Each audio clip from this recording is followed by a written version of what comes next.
우리 한 번 더 반갑게 인사하겠습니다. 샬롬.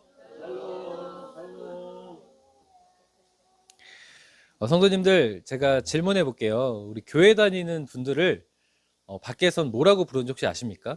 뭐라고 부를까요? 예수쟁이, 그리스도인, 뭐 다 맞는 표현이죠. 뭐 예수쟁이라고 하는 경우도 있고요. 보통 우리를 그리스도인이라고 부릅니다.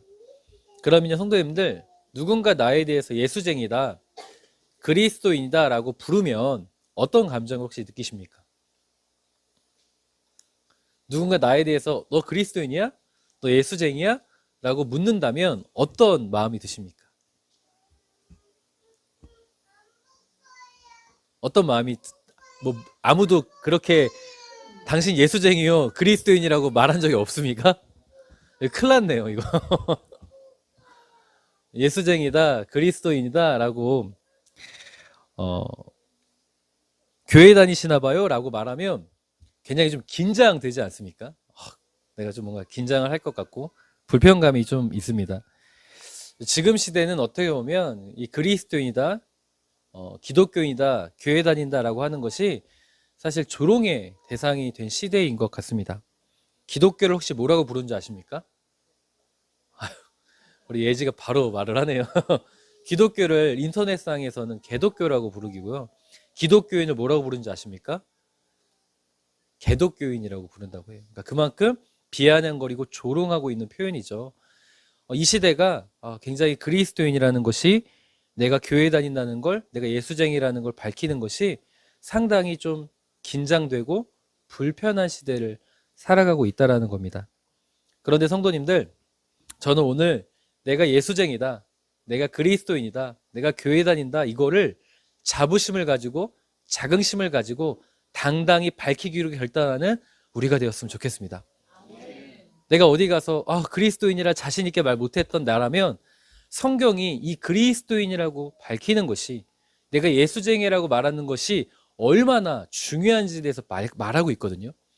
오늘 그렇지, 내가 그동안 주춤했다면, 사람들의 시선 때문에 혹시나 지금 현재 JMS를 교회라고 말을 하고 있지 않습니까? 이 시대에서.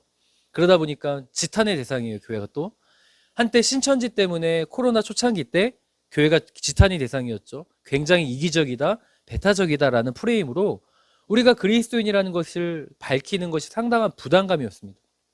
그런데 성도님들, 성경이 말하고 있는 이 그리스도인이라는 의미를 오늘 우리가 간직하고, 이제 내가 예수쟁이요, 담대히 밝히기로 결단하는 오늘 복된 주일 예배가 되었으면 참으로 좋겠습니다. 오늘 본문은요, 성도님들, 이 그리스도인이라 일컬음을 받는 것이 굉장한 의미가 있다는 걸 말하고 있는 내용입니다. 오늘 짧은 구절을 우리가 읽었는데요, 바나바가 사울을, 이제 사도 바울이죠, 사울을 다소에서 어디로 데리고 갑니까? 안디옥으로 데리고 가서, 이 안디옥에서 바나바와 사울이 열심을 다해서 교인들을 가르쳤고, 그때부터 비로소 초대교회 처음으로 그리스도인이라는 이름이 등장을 하게 되었다는 내용입니다.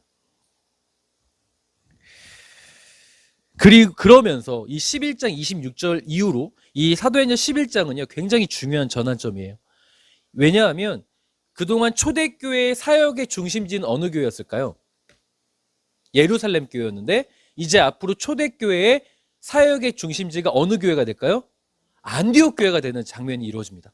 다시 이야기해서 비로소 그리스도인이라고 일컬음을 받았다라고 난 뒤부터 이제 사도행전의 사역의 전초기지는 예루살렘 교회가 아니라 안디옥 교회가 되어진다라는 거예요.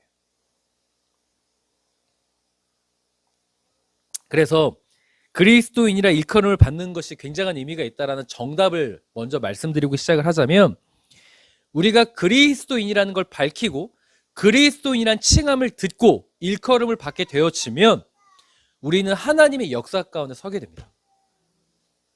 다시요, 우리가 그리스도인이라를 밝히는 것이 불편하고 긴장되고 주저되는 것을 그동안 그렇게 느끼셨다면 우리의 사고의 전환을 해야 되는 이유가 무엇이냐? 사도행전에서 소개되기로 그리스도인이라고 칭함을 받는 그 순간부터 그리스도인이라고 칭함을 받는 그 교회, 그 공동체, 그 삶, 그 가정, 그 사람은 하나님의 역사하심에 가장 선두주자에 있었다라는 거예요.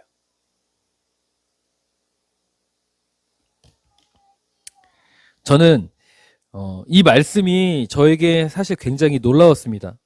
방금 말씀드렸던 것처럼 원래 초대교회의 사역의 중심지는 어디였어요? 예루살렘 교회입니다. 그 당시 하나님의 역사하심과 일하심의 대표성은 안디옥 교회가 아니라 어느 교회였다고요? 예루살렘 교회였습니다. 예루살렘 교회의 수장이 혹시 누군지 아십니까? 담임 목사님. 베드로. 야고보 사도가 예루살렘 교회 수장이에요. 그런데 그 예루살렘 교회의 사도 누가 같이 있었는지 혹시 아십니까? 예수님의 야고보도 수제자였죠. 예수님의 수제자 3명 누구였습니까? 베드로, 요한, 야고보, 변화산에 같이 올라갔던 예수님의 수제자 3명이 베드로, 요한, 야고보 아닙니까? 그 예루살렘 교회에 다 있었어요. 자, 그렇다면 그런 관점에서 보자면 안디옥 교회가 예루살렘 교회보다 쓰임 받았다는 것이 굉장히 놀라운 거죠. 예수님의 수제자 3명이 다 어디 있었다고요? 예루살렘 교회에 있었다니까요. 더욱이 예루살렘 교인들이 아니라 안디옥 교인들이 그리스도인이라 불렸다는 것이 그런 관점에서 보자면 너무 이상한 거예요. 베드로, 요한, 야고보에게 훈련받은 예루살렘 교인들, 그들과 함께 예배드렸던 그 예루살렘 교인들이 그리스도인이라고 불리는 것이 더 먼저여야 하지 않겠습니까? 아닌가? 이게 우리가 잘못 알고 있는 건가요? 좀 그렇지 않겠습니까?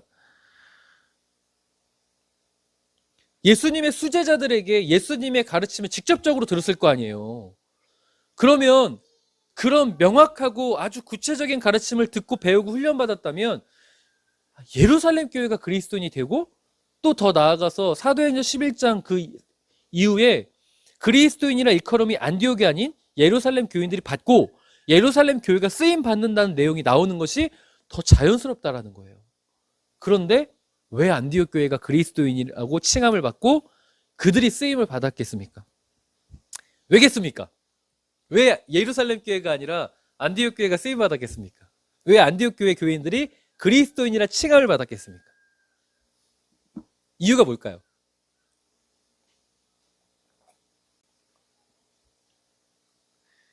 이게 나랑 무슨 상관입니까? 라는 답표정으로 지금 그 뭐 다 성경에 그렇게 기록되어 있으니까 기록되어 있는 거죠. 뭐 안디옥이 쓰임 받던 예루살렘 교회가 쓰임 받던 나랑 무슨 상관입니까? 그런 겁니까? 자, 우리가 그렇게 생각할 수 있어요. 안디옥 교회는 예루살렘 교회보다 더 특별한 성령적인 역사가 있거나 체험이 있을 수 있다. 그렇지 않습니까? 뭔가 특별한 무언가가 있으니까 안디옥 교회가 쓰임 받았겠다. 제가 구리에서 처음 개척할 때 구리 지방의 어른 목사님들을 찾아갔었어요.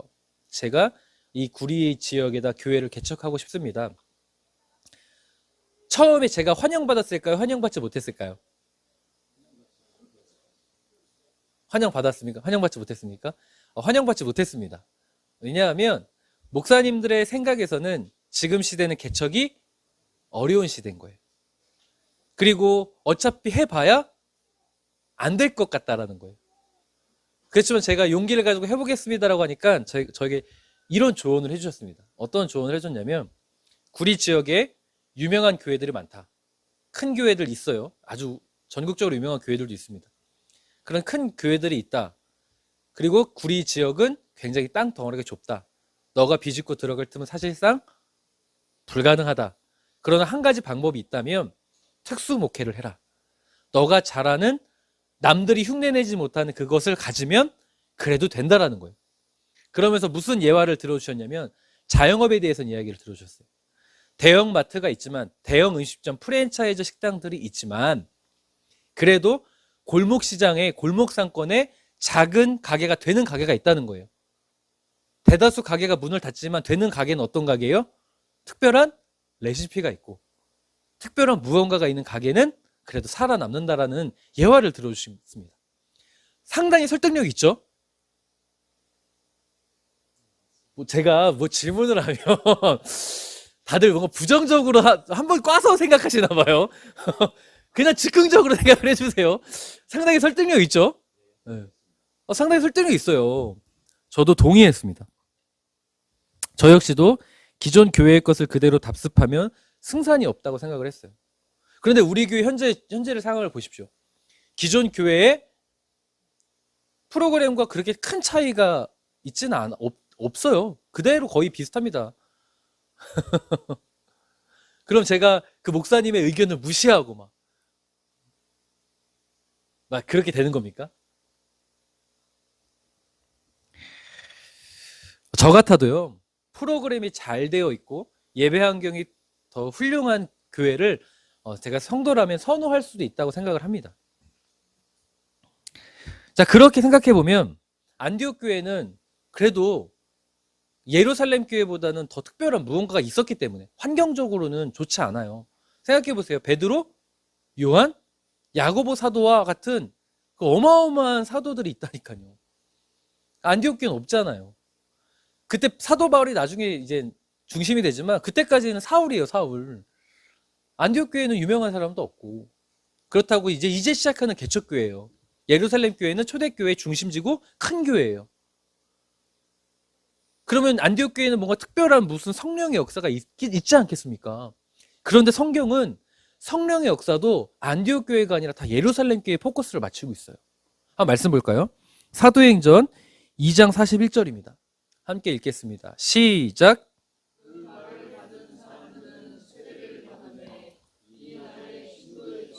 삼천이나 더하더라. 아멘.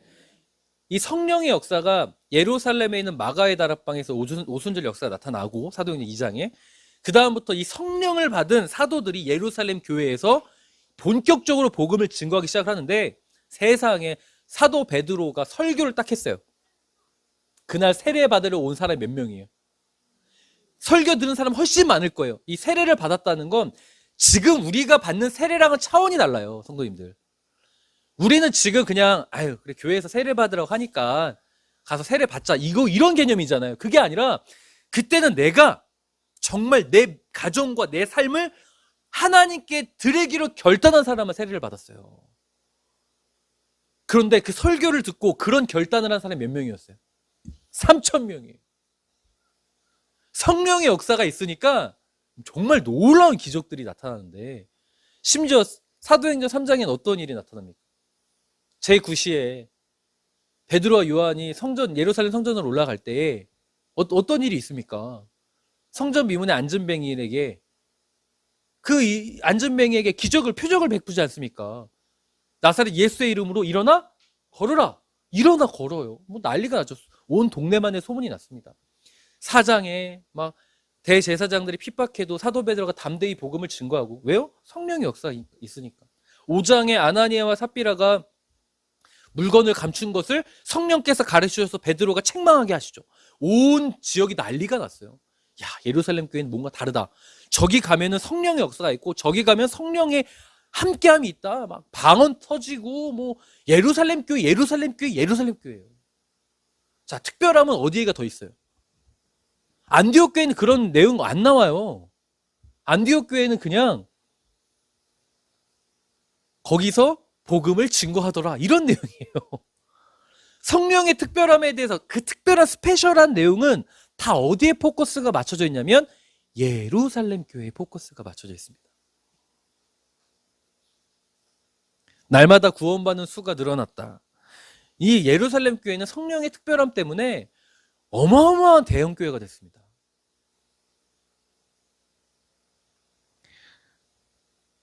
자, 그런 관점에서 또 보자면 안디옥 교회는 그럼 또 특별한 능력 때문에 쓰임 받았다고 말하기는 어렵습니다. 동의하시나요? 그러니까 지금 예루살렘 교회가 아니라 안디옥 교회가 쓰임 받았고 전초 기지가 되었고 그들 교인들을 비로소 그리스도인이라고 일컬음을 받게 됐는데 왜 예루살렘 교회가 아니라 안디옥 교회였냐는 거예요. 안디옥 교회가 그럼 특별함이 있었는가? 성경이 말하길 성령의 은사와 역사와 충만함은 예루살렘 교회가 훨씬 더 많아요. 그러면 이해가 가질 않죠. 우리가 일반적으로 교회 다니는 사람들은 성령의 역사가 있는 교회가 쓰임 받아야죠. 아닙니까? 성령 충만한 교회가 쓰임 받아야죠. 그런데 왜 예루살렘 교회가 아니라 안디옥 교회를 하나님께 사용하셨겠습니까? 저는 이 이유가 너무 궁금했어요. 왠지 아십니까? 우리 교회는 예루살렘 교회가 아니기 때문이에요. 우리 교회는 어쩌면 안디옥 교회처럼 시작하는 교회예요. 작은 교회입니다. 그리고 굉장히 슬픈 이야기지만 제가 베드로와 요한과 야고보 같은 유명한 목사가 아니기 때문이에요. 제가 예전에 한번 설교 시간에 그런 이야기 했죠. 어느 교회 집회 초청을 받아 갔는데 그 교회 큰 교회였어요. 1000명 이상 모이는 교회였어요. 그런데 그 교회 행사에서 성도가 가장 많이 모이는 행사에서 제가 저를 초청해서 설교하러 갔어요. 근데 그때 60명도 안 앉아 있었어요. 왜 그런지 여쭤봤죠? 제가 무명이어서 그래요. 제가 무명이니까 기대가 없어서 안 온 거예요. 슬프지만 우리 한국 교인들의 현실이 이렇습니다. 유명한 목사에겐 사람들이 모여요. 그 사람 성령의 역사가 있고 성령의 능력 나타났다고 하면 그 사람에게 환호하고 그 사람 찾아가고 싶어요.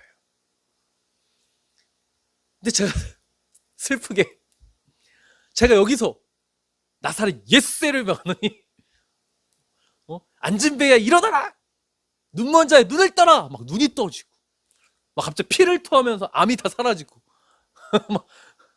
막 이런 역사가 있으면 저 설교 못해도 그냥 부흥합니다. 우리 교회. 네? 뭐 날마다 뭐 그냥 뭐 여기 미어 터질걸요.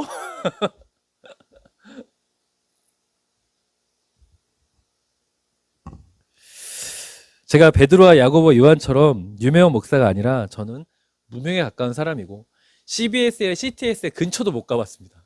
한 번 극동방송 출연해봤습니다. 극동방송 라디오에서 출연해달라고 해서 그래도 방송 물은 좀 먹어봤습니다. 그리고 우리 교회에서 막 그런 성령의 역사 막 제가 막 여기서 막 하나님 방언 주십시오 하면 우리 성도님들 방언 다 받고 막 이러면 얼마나 좋아요. 그런데 우리 교회가 어쩌면 세상 사람들이나 다른 그리스도인들이 봤을 때 그냥 너무나 지극히 평범한 교회라는 겁니다. 그렇다고 우리가 뭐 엄청난 대단한 특별한 무언가가 있는 것도 아니고 그렇다고 예루살렘 교회처럼 유명한 목사나 예루살렘 교회처럼 엄청난 사람이나 예배 환경이나 뜨거운 스폰서가 있는 것도 아닙니다. 그렇기 때문에 제가 궁금해진 거예요. 안디옥 교회가 쓰임받는 이유를 너무 궁금하다. 안디옥 교회처럼 비록 우리는 그런 무명의 목사와 안디옥 교회처럼 무명의 목사잖아요. 뿐만 아니라 안디옥 교회처럼 대단한 성령의 역사는 없어도 야, 안디옥 교회가 쓰임받는 이유를 찾으면 우리도 쓰임받을 수 있지 않을까? 라는 그 궁금증을 가졌기 때문입니다. 사실 목회자들도 사람이에요, 성도님들. 제가 이제 제 나이가 이제 아직 어리지만 성도님들의 기준에 보면 제 동기들이 이제 슬슬 담임자로 부임해 갑니다. 부목사들을 이제 다 부목사를 사임하고 현재 부목사를 경험하는 친구들도 있고요. 한 뭐 100명 정도 되는 교회 부임하는 친구들이 속속들이 나오기 시작을 했어요. 이제 그것을 보면서 제가 어떤 마음이 드냐면 아이고 부럽다라는 마음이 들 때도 솔직하게 있습니다. 아, 나도 100명 정도 되는 교회 가면 얼마나 좋을까라는 마음이 드는 게 솔직한 사람 마음이에요. 모든 목사님들이 다 그러신 건 아니겠지만 보편적으로 목회를 시작하면서 목사님들은 안디옥 교회를 꿈꾸지 않습니다. 어떤 교회를 꿈꾸냐면 예루살렘 교회를 꿈꿉니다. 그렇게 내가 유명하진 않더라도 그래도 영향력이 있는 목사가 되기를 원하고요. 뿐만 아니라 그래도 지역사회에 많은 구제를 하고 규모 있는 교회가 되기를 다 꿈꾸며 목회를 시작을 합니다. 다는 아니지만 보편적으로 그렇습니다. 그런데 제가 오늘 이 말씀을 준비하면서 하나님의 큰 위로하심을 느꼈고, 내가 어떤 교회를 해야 되는지에 대한 다시 방향성을 더 구체적으로 분명하게 바로잡게 되었습니다. 우리 사랑하는 성도님들과 오늘 우리가 이 안디옥 교회로 가는 그 믿음의 결단을 같이 할 수 있었으면 좋겠어요.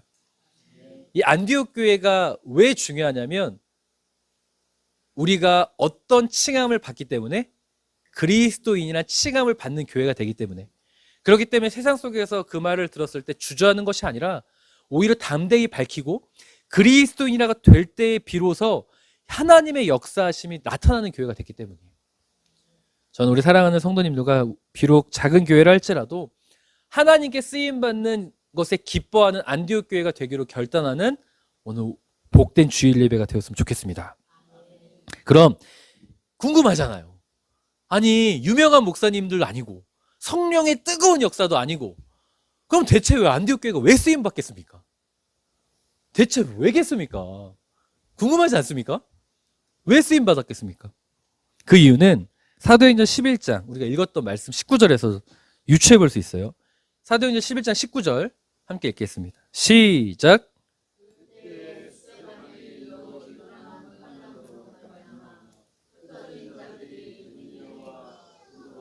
안디옥까지 이르러 유대인에게만 말씀을 전하는데, 아멘. 굉장히 재미난 표현이 있는데요, 성도님들. 유대인에게만 말씀을 전한다는 표현이 있어요. 유대인에게만. 이 표현이 어떤 걸 의미하는 거냐면, 그때 스데반의 일로 일어난 환란은 뭐냐면, 그 당시 초대교회에 기독교 박해와 핍박이 시작됐습니다. 그러니까 내가 그리스도인이라는 걸 밝히는 순간 죽었어요. 그래서 우리가 잘 알고 있는 카타콤 들어보셨죠? 지하에 동굴을 파서 그곳에서 신앙생활하고, 지난주에 말씀을 나눴던 것처럼 암구가 있었죠. 내가 그리스도인이라는 걸 밝히기 위해서 어떤 암호를 사용했습니까? 물고기 그림이었던 익투스. 그리스도는 살아계신 하나님의 아들이십니다라는 헬라어 익투스를, 물고기 그림을 보여줘서 내가 그리스도인이라는 걸 밝혔죠. 그런 초대교회의 큰 기독교 박해와 핍박이 시작된 시기에 예루살렘 교회가 결정을 해야만 했습니다. 복음을 증거하다가는 다 죽을 위기예요. 그래서 예루살렘 교회가 굉장히 그 유명한 목사들이, 유명한 사도들이, 그리고 그 수많은 사람들을 다스린 리더가 얼마나 영향력 있고 얼마나 지혜롭고 얼마나 똑똑한 사람들이 모였겠습니까?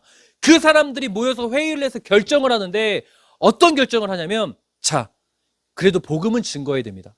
대단한 믿음의 고백이죠. 복음은 증거해야 되는데 우린 어디에게만 전하자? 유대인에게만 복음을 전하자. 여기에 나와 있는 유대인에게만 표현은 친인척들을 이야기하는 유대인에게. 다시 이야기해서 내가 생각할 때, 내가 판단할 때, 내 이성으로 견주어 볼 때 그래도 안전하다고 할 수 있는 사람에게는 하자. 하나님의 복음을 증거하지 않는 게 아니에요. 하는데 내가 하나님의 일하심에 대해서 내가 스스로가 제한적입니다. 그들은요, 성령의 역사를 경험했고 성령 충만하고 누구보다 방언 잘했고 누구보다 통변 잘했고 누구보다 은사 많았던 자들이에요. 그리고 굉장히 지혜롭죠. 어떻게 보면 되게 지혜로운 선택이죠. 교회를 보호해야 되니까.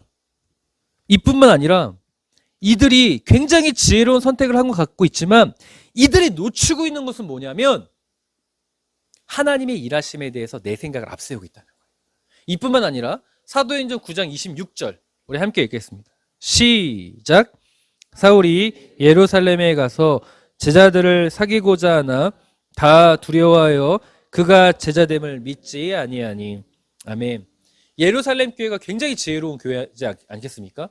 성령 충만한 특별한 말씀의 능력, 어마어마한 교회였어요. 정말 막 날마다 구원받는 자, 세례받는 자 늘어나고 난리난 교회예요.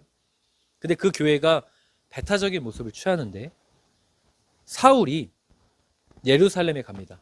언제 예루살렘에 가냐면 아나니아를 통해서 눈이 벗겨지고 다메섹 도상에서 예수님을 만난 뒤에 눈이 멀었던 이 사울이 아나니아를 통해서 눈이 벗겨지고 이제 자기가 그리스도인이 하나님을 믿는 자녀가 된 것을 밝히러 예루살렘에 갑니다.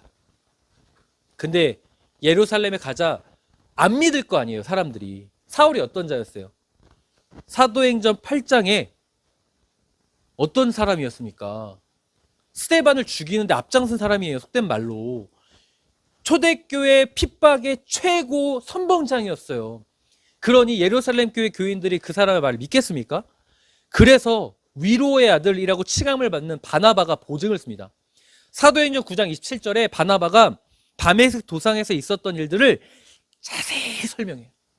그가 어떻게 예수를 만났고, 그가 어떻게 변화됐고, 그가 어떤 마음으로 지금 이 자리에 왔는지 다 설명해 줍니다. 이제 그 사람을 받아들이십시오. 그러나 그들이 믿지 아니합니다. 왜요? 하나님의 역사하심이 있다라고 분명히 옆에서 소개를 하고 있고, 그래도 사람이 바뀐다, 하나님의 일하심으로 사람이 바뀌었다라고 분명히 전함에도 불구하고 나의 선입견, 나의 생각으로 견주어 볼 때 그래도 쟨 그럴 리가 없어 라고 말하는 거예요.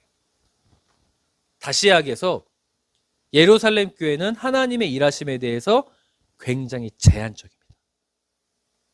내가 판단할 때 이건 하나님의 역사하심이 있어 없어를 내가 스스로 판단하는 거예요. 이 교회가 어떤 교회라고요? 성령 충만하고, 이 교회에게 말씀 은사 있고, 이 교회가 예배 환경 가장 뛰어난 교회. 그런데 내가 제한하는 교회입니다. 성도님들, 이게 뭐가 시사하는 말인 줄 아십니까? 졸리신가요? 자, 환기 좀 시킬까요? 지금 한두 분만 조시는 게 아니라 거의 다 전멸 직전이세요. 환기 좀 시킬까요? 네. 이게 제가 여기서 보니까 다들 고개를 이렇게 하시고 있다가 한 번씩 이렇게 하시네요. 다들. 네. 잠 좀 깨시고. 네. 너무나 중요한 이야기 하고 있기 때문에 죄송해요. 아니, 우리 교회 개척교회인데 안디옥 교회 대장 얘기하는데 조심면 어떡합니까? 예루살렘 교회 하실 거예요? 그러면 집 다 파셔서 헌금하실 겁니까? 안 하실 거잖아요. 못해요. 저도 못하고. 그러면 적어도 믿음의 결단 안디옥 교회는 돼야 되지 않겠습니까? 아멘이십니까? 하나님이 사용하신다고 하는데 이러시면 어떡해요? 믿음의 결단을 하셔야지. 우스갯소리였습니다.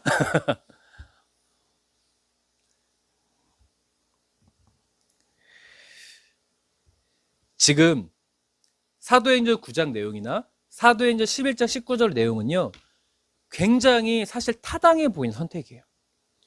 사도행전 9장의 사울이요, 성도님들, 사실 한번 의심의 눈초리를 보는 게 맞을까요, 안 맞을까요?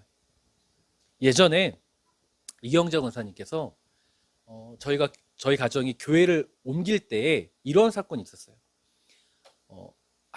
한 중계동에 있는 한 감리 교회였는데, 그 교회에 가서 이제 신앙생활 하겠다, 인태현 장로님과 같이 그 교회를 등록하셨습니다. 등록하시면서 그동안 많이 교회를 못 정했다 겨우 어렵게 등록했으니 열심히 신앙생활 해야지라고 해서 철야를 했어요. 그 교회에 가서 철야를 딱 하니까 그 교인들이 뭐라고 하는지 아십니까? 신천지가 들어왔다.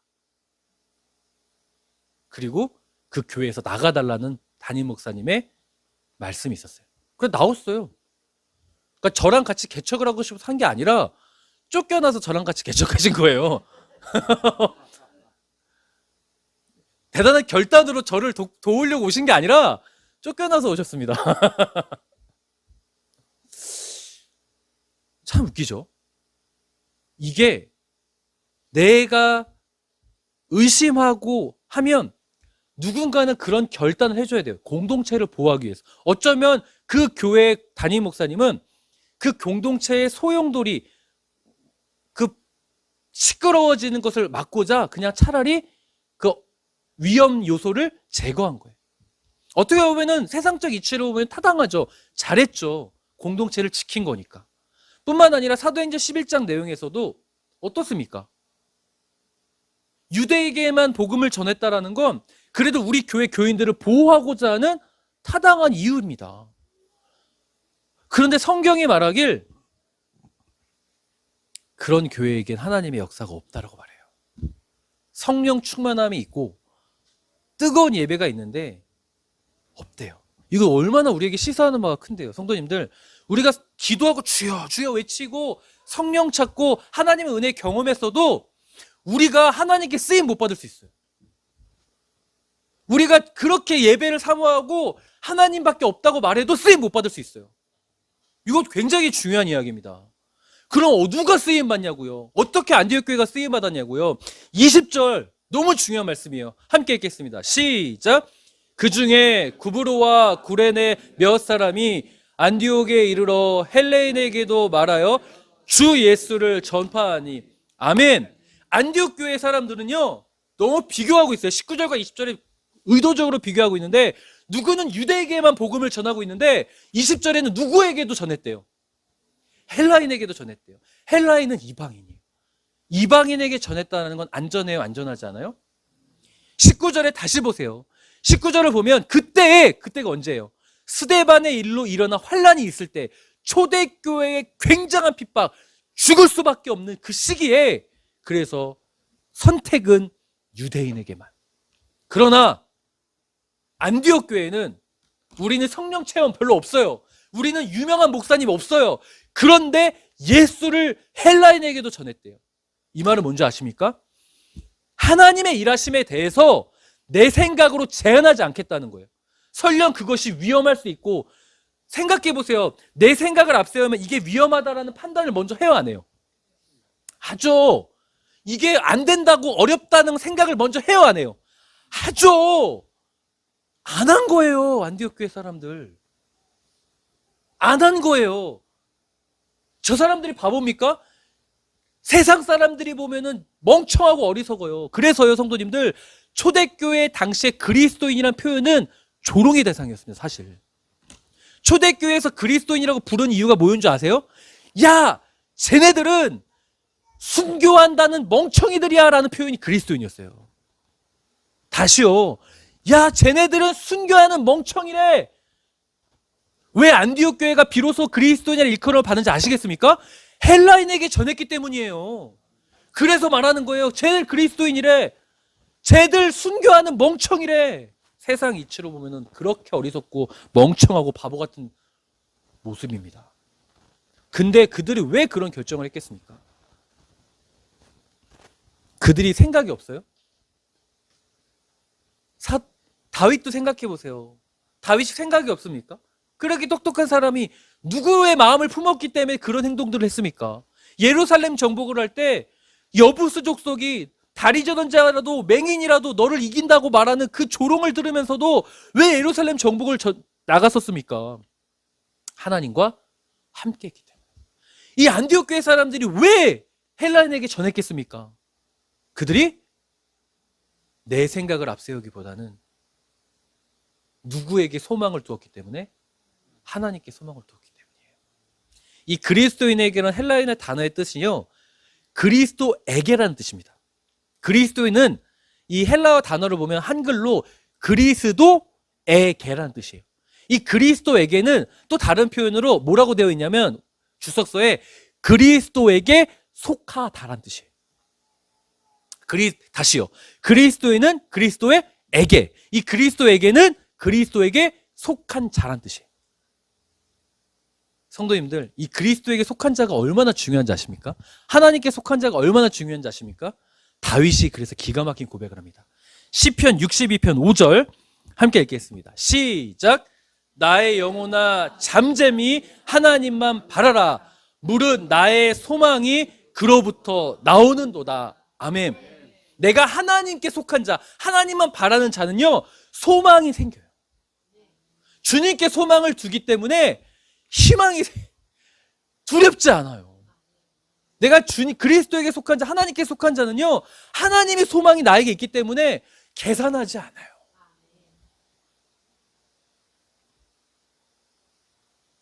이 고백을 언제 한 줄 아세요, 다윗이? 사울왕이 죽이려고 위협할 때 한 고백이에요. 자, 참모가 되어보세요. 다윗의 참모가 되어보세요. 다윗이 지금 사울이 코앞에 있대요. 그러면 참모들은 다윗이 무슨 얘기해 주길 기대하고 있겠습니까? 그렇죠. 어떻게 도망치고 어떻게 이 일을 해결할지에 대한 논의를 하고 싶을 거예요. 그런데 그들에게 말합니다. 뭐라고 말해요? 걱정하지 마. 우리 하나님을 바라보자. 하나님께 소망을 두자. 자, 이 고백이 어떻게 느껴지십니까? 아니, 그 현장에 대보세요. 사울이 내 앞에 있고 지금 궁지에 몰렸어요. 참모들 입장에서 어떻게 해야 됩니까 하는데, 야, 걱정하지 마. 하나님만 봐라. 하나님께 소망이 있어.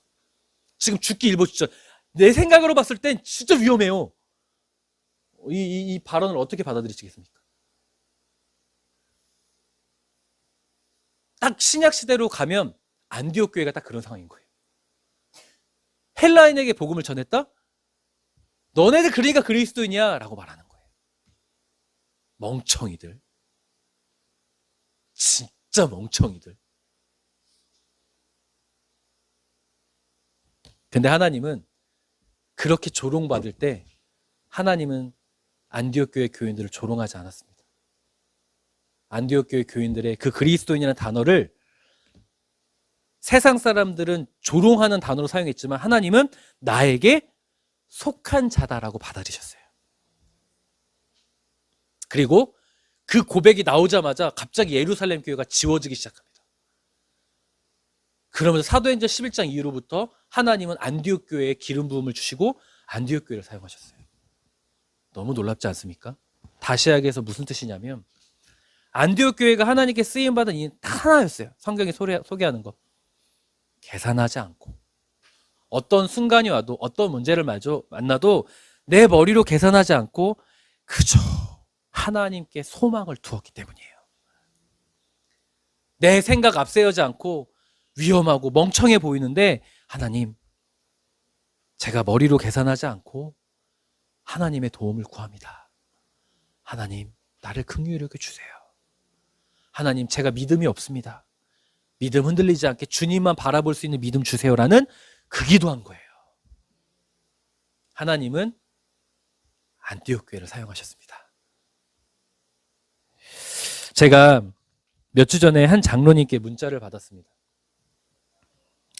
제가 12년 전에 사역하던 교회에 집사님이셨는데 이번에 장로 안수를 받으신다고 연락을 받았어요.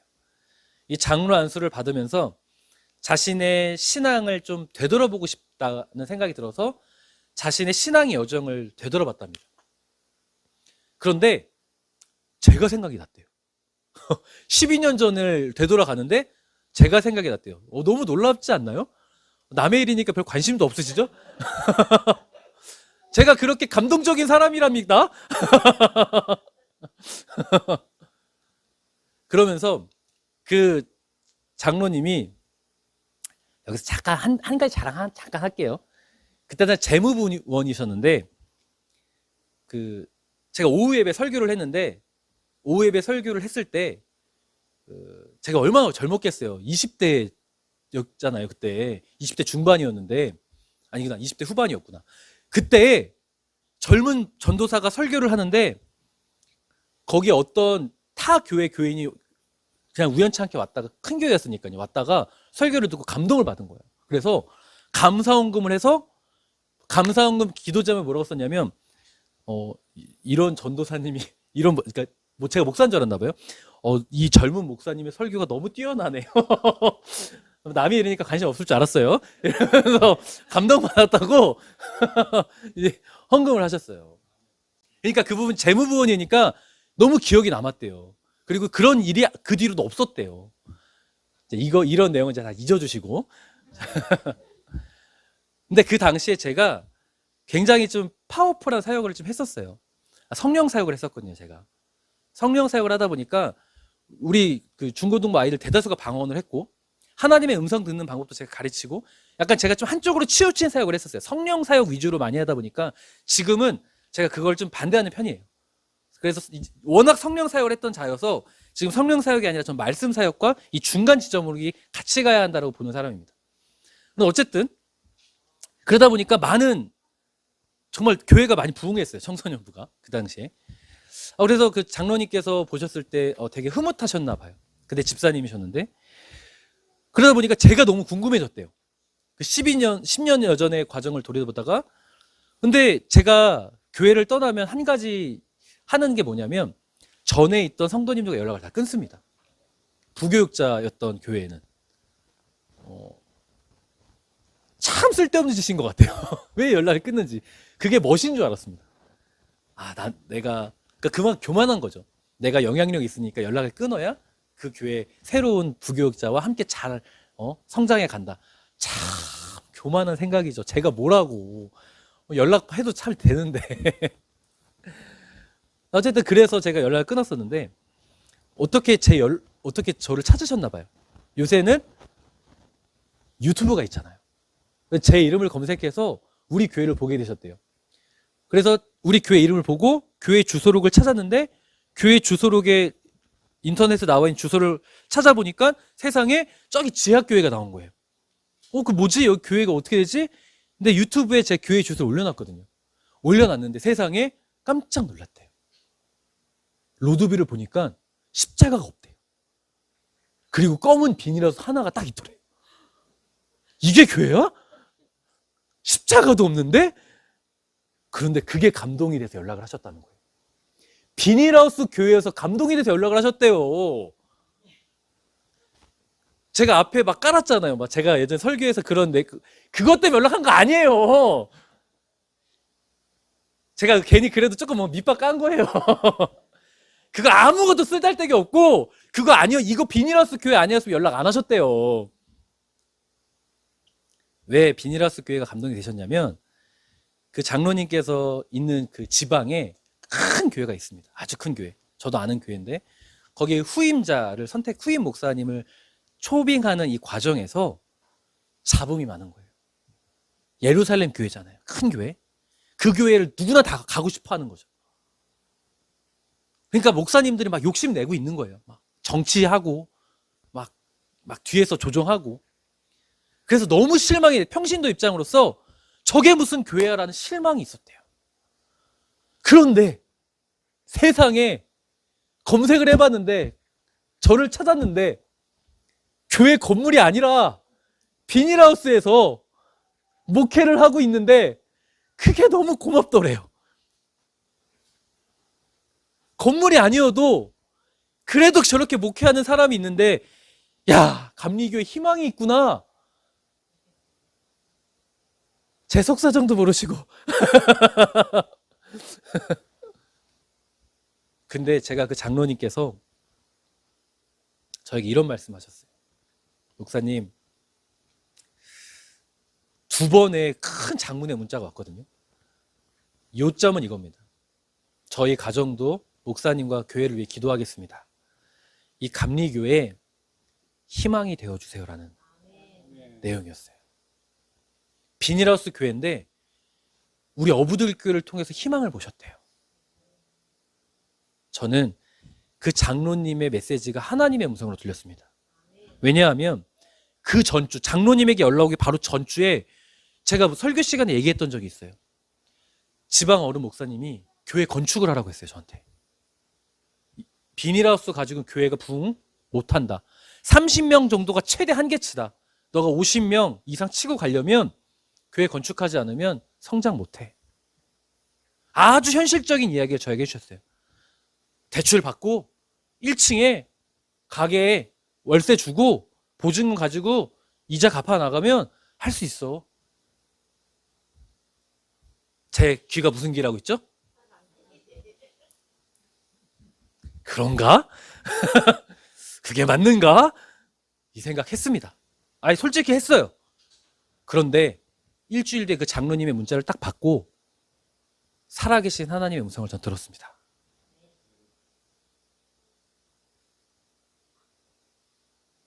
내 생각으로 하나님의 역사를 제한하면 안 됩니다. 내 생각엔 그게 맞는 것 같아요. 그래, 건축하는 게 맞는 것 같아요. 지금 내 생각에는 이게 언제 풀릴지도 모르겠고 여기서 우리가 언제 건물이 세워질지 모르겠어요. 진짜 모르겠어요. 저 모르겠어요. 그런데 안디옥 교회가 되었으면 좋겠습니다. 제한하지 않으면 건물이 없어도 하나님이 쓰지 않겠습니까? 제가 유명하지 않으면 어떻습니까? 우리 성도님들이 그리스도인이 되는 게 더 중요하지 않겠습니까?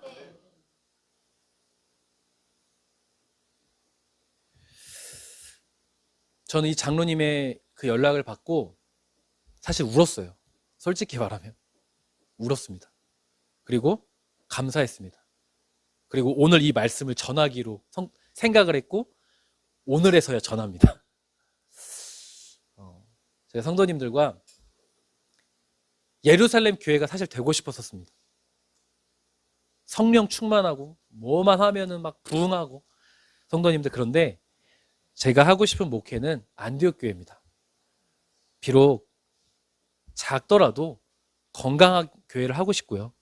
그리고 우리 성도님들이 그리스도인이 되는 교회를 하고 싶습니다.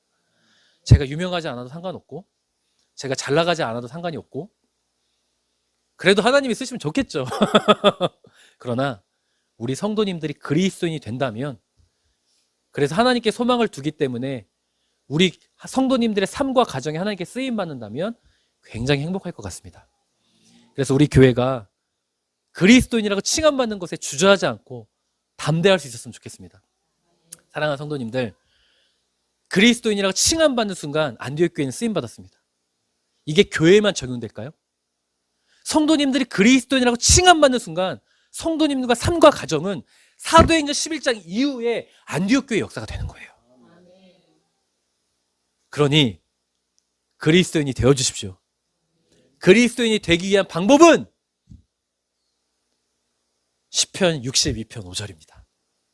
다시 한번 읽겠습니다. 시작. 나의 영혼아 잠잠히 하나님만 바라라. 물은 나의 소망이 그로부터 나오는 도다. 아멘. 계산하지 말고 내 생각으로 하나님의 일하시다 안 하시다 이럴 때 어떡하냐 제한하지 말고 정말 모르겠어요. 그러나 하나님께 소망을 두는 하나님의 자녀 된다면 하나님은 우리를 그리스도에게 속한 자라 칭함하는 그리스도인이라고 불러줄 줄 믿습니다. 그러나 한 가지 힘든 과정이 있어요. 초대교회처럼 그리스도인은 세상의 조롱거리가 될 수 있습니다.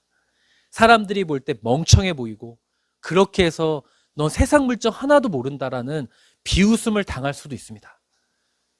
교회 다닌다고 욕먹을 수도 있어요.